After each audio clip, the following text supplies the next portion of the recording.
Bienvenue dans cette série de C++ où nous allons commencer par installer C++. Pour ça, on va aller sur ce lien et vous allez simplement choisir le système d'exploitation sur lequel vous travaillez. Le mien, c'est 64 bits. C'est pourquoi j'ai choisi celui-ci. Je vais simplement cliquer sur Zip Archive et je vais le télécharger. Je laisserai le lien de winlib.com en description. Ok. Une fois que vous avez téléchargé, vous allez aller sur votre ordinateur et vous allez extraire le fichier après l'avoir unlock et vous allez simplement le coller dans le directoire, dans le chemin d'accès que je vais vous préciser.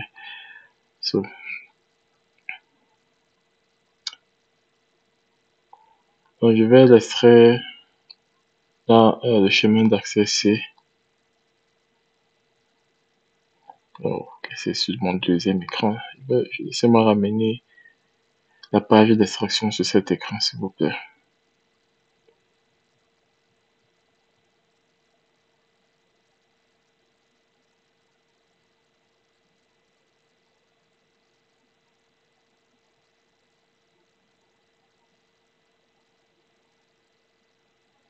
Ok. Donc, je vais juste laisser C parce que je veux que ça soit ok. C Windows. Ok. Donc, j'ai extrait dans le C Windows. Donc, je vais me rendre dans ce chemin d'accès là tout de suite. Et on va accéder au dossier bin. C'est min GW64. Je vais ouvrir ce dossier et je vais cliquer sur bin. C'est le dossier qui contient tous les binaires. Donc, je vais copier le chemin d'accès de ce dossier. Vous pouvez faire CTRL-C en raccourci sur vos ordinateurs ou bien faire simplement le clic droit. Edit the system environment. Ensuite, vous allez chercher sur le Windows Page Recherche. Cette page va s'ouvrir. Ensuite, vous allez cliquer sur Environment Variables. Une fois sur cette page ici, vous allez cliquer sur Path, Edit. Ensuite, vous allez cliquer sur New à droite en haut. Et vous allez coller simplement le chemin d'accès que nous avons copié tout à l'heure. Et vous allez valider à OK. Faites-moi savoir en commentaire si je suis allé vite quelque part, si un détail vous échappe et je me ferai un plaisir de mieux donner des précisions là-dessus. Cet épisode n'est que le premier de cette série, mais j'ai déjà deux séries, une sur le bash scripting et une autre sur Ansible. Donc allez-y checker ça si ce sont les sujets qui vous intéressent. Donc je vais ensuite ouvrir Command Prompt avec en tant qu'administrateur et je vais vérifier que l'installation de mon compiler est effective. Pour ça, je vais simplement taper cette commande g++ version --version et je valide. Si vous avez cette output g++ winjw etc., cela signifie que votre compiler a été installé avec succès. Ok, ça c'est la première phase. Après cette phase ici, nous allons simplement aller et installer notre IDE que nous allons utiliser durant ce cours, qui n'est rien d'autre que CodeLight. Ok? Donc, si vous avez de la peine à arriver jusqu'ici, faites-moi savoir en commentaire et je suis là pour vous aider. D'accord? Ok. Donc, je vais cliquer maintenant sur CodeLight. Je vais aller maintenant installer mon CodeLight, mon IDE. Donc, pour cela, je vais aller sur mon navigateur préféré et taper codelight.org. Ça va m'amener sur le site où nous allons télécharger CodeLight gratuitement. Ok. CodeLight est un open source software. Il y a des communautés qui travaillent dessus et vous avez la possibilité de les encourager. Je vais cliquer sur Download ici et je vais cliquer sur Stable LS, c'est-à-dire les dernières versions stables. Comme vous voyez, vous pouvez donner 10-25 $ par PayPal pour encourager la communauté des développeurs qui travaillent dessus. Vous pouvez également cliquer sur Not Now comme je l'ai fait, c'est-à-dire pas maintenant. Et cette page ici va venir, va s'ouvrir. Et moi, je veux le truc pour Windows 64 bit. Je vais cliquer simplement sur Windows 64 Installer. Et automatiquement, mon téléchargement va s'effectuer. Ok. Donc, faites-moi savoir si vous rencontrez quelques difficultés pendant votre process d'installation. Ok. Une fois que ceci est fait, nous allons retourner sur notre ordinateur. Et puis, nous allons d'abord débloquer en faisant un clic droit, cliquer sur propriété et cliquer sur unblock.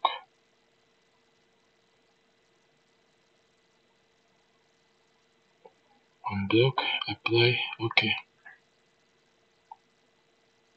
Ensuite, clic droit encore et rendre administrateur, c'est-à-dire exécuter en tant qu'administrateur.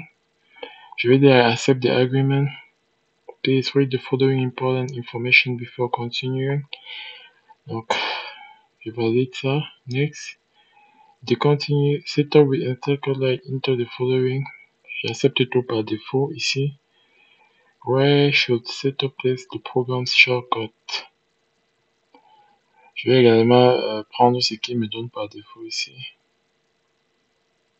Codelight me va bien. Et puis je vais cliquer sur Create a Desktop Shortcut, Create a Quick Launch Shortcut. Next à nouveau. Enfin, je vais cliquer sur Install. Et le processus va se faire. Et Codelight va s'ouvrir automatiquement après ça.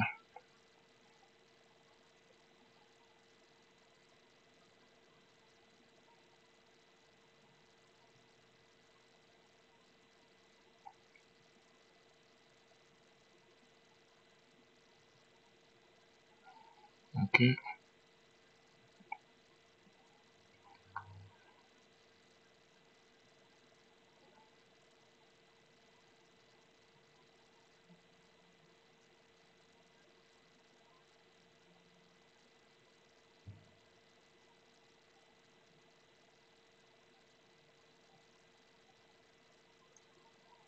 So, welcome to the setup with Codelight Configuration. Nous allons procéder maintenant aux configurations de Codelight. On va cliquer sur Next ici. On va choisir C/C++ Development. Next.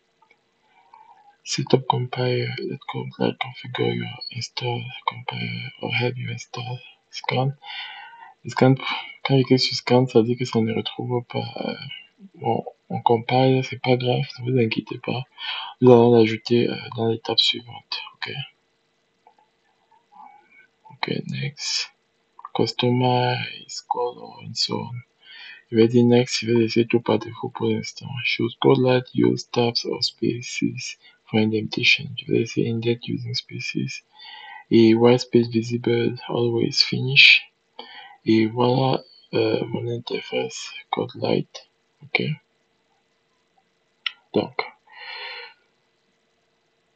je vais réouvrir mon interface Codelight vite fait et puis voilà à quoi ça ressemble par défaut. J'ai plein de pages ouvertes, pourquoi ma machine traîne un peu, désolé pour les petits bugs, mais ça devrait aller, je vais arranger ça. Voici comment notre page va se présenter, ok. Donc, nous allons créer présentement notre premier workspace. Pour ça, nous pouvons cliquer sur New Create, Create a New Workspace. Mais avant ça, on va aller sur Settings et on va aller cliquer sur Build Settings afin d'ajouter notre compile que nous avons téléchargé précédemment. Donc, vous voyez, compile est sélectionné à gauche là et puis je vais cliquer sur plus. Quand je clique sur plus, je vais aller dans mon disque C, dans mon chemin d'accès C et cliquer sur mon dossier MinGW et puis ensuite sur bin et simplement voilà, je vais valider, select OK. Je vais changer le nom par défaut de mon compagnon. Je vais le mettre, je vais le nommer MinGW. Comme vous avez pu remarquer, c'est le nom que CodeLight cherche en général dans son process. Vous avez pu remarquer cette précision dans les phases précédentes. Donc, je vais modifier ce nom et je vais le transformer en MinGW. OK. OK. Ensuite, je vais valider ça. Et vous devez vous rassurer que les différents éléments s'ils sont cités tels quels. OK. Donc, si ce n'est pas le cas, assurez-vous de les rendre conformes au niveau de tous. C'est comme ça que ça doit s'afficher. Donc, je vais valider à OK. Et je vais par la suite voir dans quelle mesure je peux créer mon workspace, comme je l'ai dit précédemment. So, je vais cliquer sur New Workspace ici. Je peux également venir à gauche sur File pour le créer ou aller simplement sur ma page ici à droite. Et je me rassure juste que c'est C++ est en bleu et je vais valider sur OK. Donc, C++ doit être sélectionné. Donc, une fois que c'est fait, ici, je vais créer un dossier Workspaces dans mon directoire, dans mon chemin d'accès, user nommé Yann KU, et je vais créer ce dossier Workspaces qui va contenir tous mes espaces de travail en fait. Ok, donc je vais effacer document, je vais créer ce chemin d'accès ou bien ce dossier Workspaces directement dans l'utilisateur Yann KU. Ok, donc allons-y, faire cela. Ça, c'est dans le but de mieux organiser mon travail, ne pas mélanger euh, mes projets avec mes documents des autres. Donc, ça sera utile pour tout ce tutoriel afin d'être mieux organisé et tout.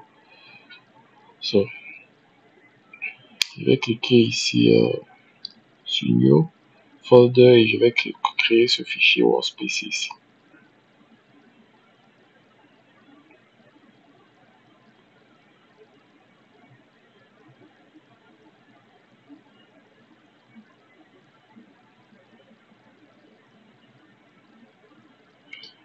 Je crois que je l'ai créé, mais je ne l'ai pas sélectionné. Je vais rentrer pour le sélectionner là tout de suite.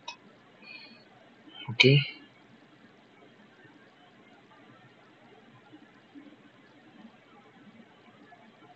Ok. Puis voilà, Workspaces. Je vais appeler le premier Workspace 1 et je vais valider à OK. Create the Workspace under a separate directory. Ok. Donc, on va créer notre Workspace sous un directoire différent ou sur un chemin d'accès différent dans un dossier différent en fait. Ok. Donc, je vais faire OK.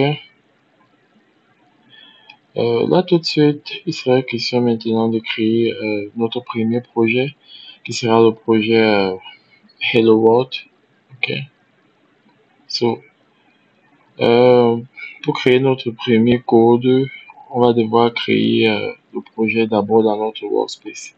Pour créer le projet, vous pouvez également aller à File, cliquer sur New Project. Ok. Ou bien vous pouvez faire le clic droit sur Workspace One, notre premier workspace, et cliquer sur New Project également. Ok, donc je choisis ces options que je vais choisir. New Project. Awesome. Là, je vais donner le nom de mon projet et je vais préciser la catégorie, le type, le compiler, le debugger. Le système par défaut est déjà bon.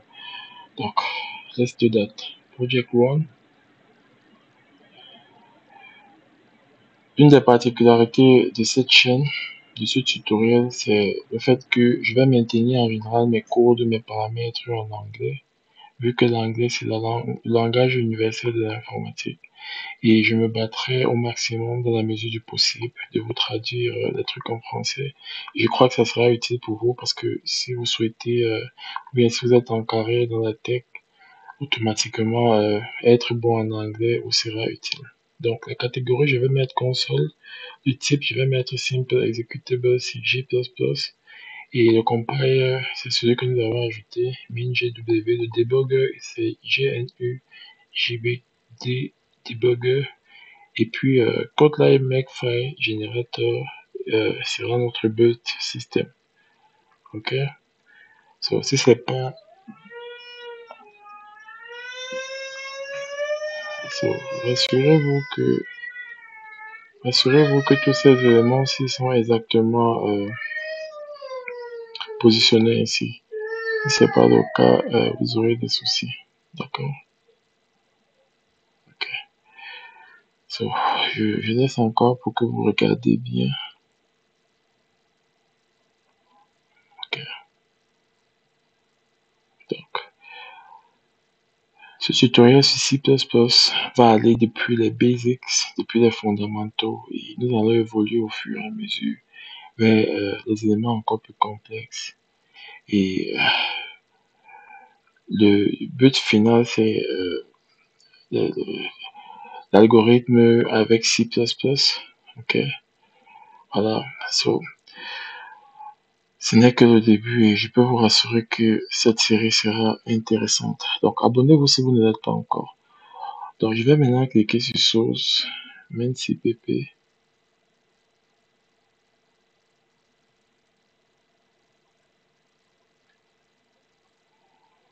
Ok, vous voyez, j'ai mon dossier source et j'ai mon fichier MinCpp qui a été créé. Donc, je vais vite fait l'ouvrir et puis vous voyez comment ça apparaît. On a un code par défaut, mais c'est pas ce code par défaut que je vais utiliser. Ok, je vais réécrire mon code par rapport à mon programme Hello World. Ok, avant ça, je vais aller encore dans une font sur setting ici. Je vais augmenter notre font à 20. C'est vrai que ça va déjà, mais je souhaite vous montrer quand même que vous avez la capacité de changer votre font. Font, c'est en fait la police. Vous pouvez changer votre police, la hauteur de votre police si vous le souhaitez en venant sur ce paramètre, sur ce settings. Et puis vous validez simplement. Donc, vous voyez, une fois que vous avez la police qui vous arrange, je vais clear off tout ceci. Je vais vous expliquer tout le principe. Ok. Il y a un dernier paramétrage que nous devons vérifier. Donc, je vais vous montrer ça tout à l'heure. Vous voyez, c'est rouge parce que ça n'a pas été enregistré. Chaque fois que vous allez faire une modification dans votre fichier MinCpp, ça va apparaître rouge. Une fois que vous allez faire CTRL S pour enregistrer, bien simplement S à gauche, CF à gauche là-bas, la couleur va changer. Donc, c'est un peu ce que j'essaie de vous montrer là. Donc, là tout de suite, on va écrire notre code en commençant par # include input output stream. Ok, vous devriez toujours introduire cette ligne dans votre code de C++. Ok, ça fait appel à la bibliothèque des entrées et des sorties, de la gestion des entrées et des sorties sur C++. Et ensuite, on va faire using namespace std. C'est pas obligatoire, mais dans la plupart des cas, vous pouvez le mettre en haut pour éviter à avoir à le préciser chaque fois dans votre code std standard. Et vous voyez, notre main function, c'est une fonction qui retourne un nombre integer, c'est bien un nombre. Et cout, c'est un peu l'équivalent de print en Python, hello world. Et on a nl, c'est-à-dire partir à on renvoie à la ligne, et ensuite notre fonction est censée retourner 0. Je vais cliquer sur ce boulon pour me rassurer que un paramètre est bien à jour au niveau des générales ici. Il s'agit du paramètre de path. Ok. Le working directory doit être défini ainsi avec $sign project path exactement dans cette orthographe. Donc, corrigez ça si ce n'est pas le cas chez vous. Et je vais revenir sur cette même outil pour cliquer sur compile et vérifier que C++ compile option est également sur ce qui présente là présentement. Voilà, je vais cliquer un peu dessus pour vous montrer. Enable C++ 17 feature standard C++ 17. Celui-ci doit absolument être coché, ok? Donc, une fois que ceci est fait, je vais revenir, je vais essayer de compile mon code, ok? En cliquant sur Reboot Project, après avoir cliqué sur Boot. Je peux également faire le clic droit sur Main CPP et cliquer sur Compile et j'aurai le même résultat. Vous voyez, notre output apparaît sur la page en bas ici et vous verrez Boot Completed Successfully 0 error 0 warning en vert. Donc, quand vous avez ceci, ça signifie que votre code a été transformé avec succès du langage humain au langage machine et est prêt à être exécuté par la machine. Ok? So, ma police semble toujours être un peu grande. Je vais la ramener à 18 ou bien à 16 parce que mon output ici en bas m'amène à trop circuler, à trop balancer de gauche à droite. Donc, ça, c'est plus une histoire de feeling maintenant. Si vous voulez le maintenir tel qu'il est, vous n'avez qu'à le maintenir, ok? So, je vais le mettre à 16 finalement parce que, voilà, je pense que ce sera ok.